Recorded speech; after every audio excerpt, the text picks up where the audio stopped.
Good morning. आज किसी नुआ देखी बालकनी रे मु अच्छी ये देखु गोटे फूल या ना फुटबॉल लिली गाँ मानकर प्राय देखि बहुत जगह फुटे केते सुंदर तार कंस्ट्रक्शन पूरा गोटे bright coloured football shape row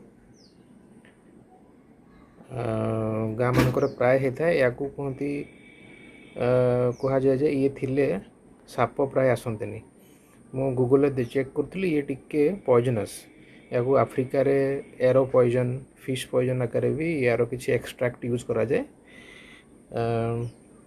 apart from that तार कंस्ट्रक्शन आप देखते आम एटा ये बॉल माने तार जो मूलटा गाँव नहीं आसलु आउ गोटे पट रखाई हेरानी पखापाखि 15 डेज अधिका तापर ग्रो होगी सी फूलटा हो पूरा फुटबॉल शेप रो